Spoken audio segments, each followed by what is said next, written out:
Hey guys, so update tayo dito sa electric motorcycle ko. So nung isang araw guys, binaklas na natin yung fairings niyan. Kaya kung makikita nyo, ayan, bare na siya.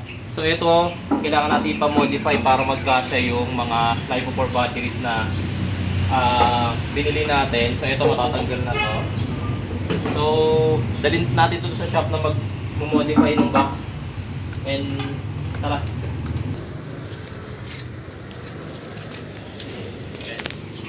Natin dadalhin. Dinala muna natin yung ating electric motorcycle doon sa gagawa at pinakita natin yung current situation ng kanyang battery box. Pinaliwanag din natin sa kanya rito kung ano yung gusto nating mangyari. Ang original na plano, sabi ko sa kanya, gusto ko magkasya yung 16 na baterya doon sa unang layer. Tapos sa pangalawang layer, doon ko naman ilalagay yung mutay-tirang 8 baterya. Sunod, pumunta naman kami ni Missy sa bilihan ng yero. Masyadong malaki yung isang buong sheet kung yun ang bibili namin. Buti na nga lang dito sa pinuntahan namin, pwedeng tingi-tingi. Ang kailangan lang namin is 1/4, tas mamimili na lang kami kung gaano kakapal. Siyempre yung pinili ko, yung pinakamakapal na. Meron sila ritong cutting machine at bending machine, kaya kung kailangan ko magpa-bend mamaya, ibabalik ko na lang. Pero sa ngayon, iuwi ko muna itong binili kong yero. Ayan lang naman yung kakailanganin namin para sa battery box. Pagbalik namin doon sa pagawaan, sinukat ko muna kung paano yung magiging orientation ng battery. Sabi ko, ganyan yung gusto kong mangyari. 2 layer, isa sa baba, isa sa taas. Kaya gaya ng sabi ko kanina, 16 na baterya sana, nasa baba, para yung 8, yun na lang matitira doon sa taas. Actually, pag nabuo yung battery box na yan, may problema pa nga ako dyan kasi yung pagwa-wiring na gagawin. Kasi pag nagagawa ng ganitong mga LiFePort batteries, hindi lang naman sinisiris lahat ng baterya na yan. Meron pang kinakabit gaya ng BMS at active balancer. Pero problemahin ko na lang yun kapag i-assemble ko na yung baterya. As of now, tignan muna namin kung magiging successful yung pinopropose kong design ng battery box. Yung gumagawa ng battery box ng motorcycle ko, kilala yan dito sa lugar namin kasi yung mga naka-tricycle, sa kanya nagpapagawa ng alignment ng kanilang mga sidecar. Dito una niya nang ginawa is tinanggal muna yung battery box. Pinagpaalam niya sa akin na posibleng masira na yung lumang battery box, which is I approve naman. Expected yun kasi lahat ng angles nitong battery box ko naka-welding. Kaya para matanggal yun, kailangan niya talaga mag-grinder Ayun na, at natanggal na niya yung lumang battery box. Ngayon, pwede namin pag-aralan kung uubra ba yung pinopropose kong design ng bagong battery box. Sinusukat namin dito ngayon kung uubra ba sa chassis at tinitingnan namin kung ano pa yung mga kailangan tanggalin at grinderin. Na-discover din namin na yung charging port niya mismo nakaharang din sa pagpapalapad ng battery box, kaya kailangan namin yan tanggalin at ilipat. Okay guys, so babalikan na natin yung pinagawa natin. Tingnan natin kung tapos na. Pero kanina kasi umalis tayo ng mga alas 3 umalis kami kasi meron akong biniling pyesa para sa isang sasakyan. Pero ngayon mga 5:30 na pa.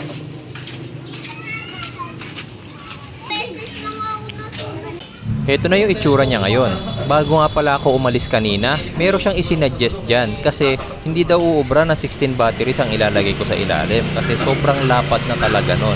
Marami nang maapektuhan, pati yung mismong chassis kailangan ng tabasin, which is hindi pwede. Kaya nagsuggest siya na imbis na 16 batteries ang ilalagay sa baba tapos 8 sa ibabaw, bakit hindi na lang gawing 12-12? Naisip ko rin naman na magandang idea nung una yung 12-12 na baterya. Kaya lang kung nakikita nyo itong bandang taas na parte ng chassis, yan naman yung iniisip ko kung kakasya ba kapag ginawa ko ring 12 na baterya dun sa itaas. Sinubukan namin mag-assume ng measurement doon sa ibabaw at kung kakasya ba talaga yung 12 baterya. Well, kakasya naman pero hindi kagaya nung nasa ilalim na rectangular type ang gagawin naming arrangement ng battery. Dito sa ibabaw, malaki ang magiging pagbabago.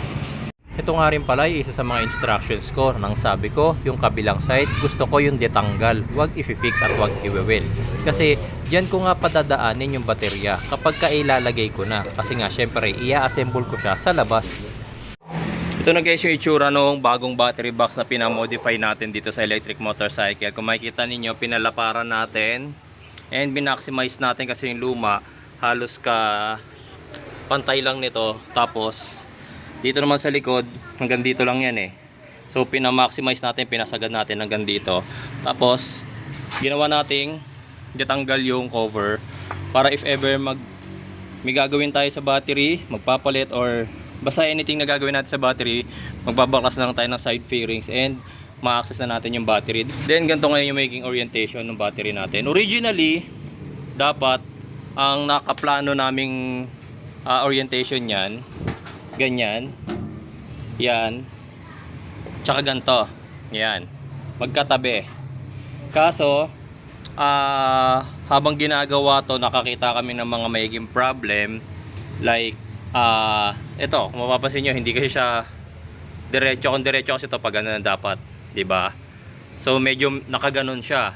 Tapos, ito pang part na to. So, another tatamaan na naman. Kaya nangyari, ang magiging arrangement na lang nito is ganyan. Yan, pakita ko sa inyo. Tapos, bumili nga pala ako nito. Eh, hindi ko, gugupitin ko na lang. Malaki pala yung nabili ko. Kasi dapat originally, ang bibiling kong size ng battery is 120 Ah. Kaso, nagbago na naman ako. Nag 100 Ah na naman ako. So, ganyan ang mangyayari dyan. 2, 4, 6. Ayan. And then, lastly, ito 8. Ayan. Wait lang natin. Isa-isa lang ang pasok. Ayan. Makikita ninyo, meron pang bakante. So, para yan dito. Kakaroon talaga ng bakante yan. And, kahit na ma-i-compress yan, meron pa rin sa sobra siguro mga 1 daliri pa. So, lalagyan ko kasi ito ng insulator. Parang rubber foam sa gilid para hindi siya alog ng alog. And also, insulation kasi nga, yero. Masyadong iinit yung yero, di ba? Lalo na kapag ka summer, may initan masyado yung yero. So, dapat meron siya kahit paano insulation para hindi siya masyadong naiinitan. Ay, nakakapag-absorb siya ng impact yung insulation na yon. Tapos, 8 dyan. Then, 8, 9, 10. Ayan. Ganyan na magiging arrangement yan, guys. 11, 12. Ayan. 2, 4, 6, 8, 10, 12. So, 24 pieces to mga bossing. Kaya kung nakikita nyo may bakal dito, that is for the second layer. So, magsi-second layer tayo rito. Maglalagay ako rito ng maybe acrylic or wood. Depende kung ano yung makikita ko mas matibay. Kailangan kasi matibay yung hindi lulundo. Tapos, lalagyan na natin ang butas for the wirings. Kasi syempre may wirings pa yan. Yung connection nung papasok pa diretso, kailangan magkakonekta yung 24 na battery, diba? Tapos, syempre yung ano pa, yung BMS pa, tsaka yung ating BMS and active balancer, kailangan ng wirings nun. Okay, so ganyan muna magiging arrangement niyan mga bossing. Tapos cover, ayan. Okay guys, so bago natin pinturahan yung case nitong bagong battery box nitong ating electric motorcycle, kailangan muna natin malagyan siya ng ano, rust converter. Yan, tapos itong lagayan natin ng battery, kailangan ko maglagay ng butas dito para if ever na magtag-ulan, syempre open area to bukas yan so papasukin ng tubig. So matagal matatapon yung tubig, lalo na kapag naka-parking, naka-incline siya na ganyan, ay nakatagilid siya, diba, syempre. So maiipon, although may konting maliit na butas yan, pero dahil nga maliit yung butas, matagal lalabas yung tubig. So, matatamba ka ng tubig to, mas mabilis siyang mabubulok. Tsaka mabababad sa tubig yung baterya natin, kaya hindi pwedeng ganon. Kaya for the meantime, bago natin tawag dito, pinturahan, butasan na natin.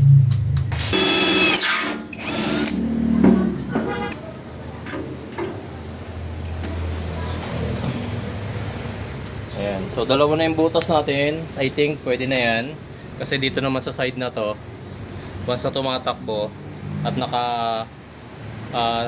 tayo naman ang gusto yung ating motorcycle, lalabas din naman dito yung tubig. Kailangan lang naman natin yung kapag naka-park, naka-side stand yung ating motorcycle para may lalabasan lang yung tubig. Palitin gagamitin natin guys na rust converter. So, directly lang natin itong i-apply sa bakal.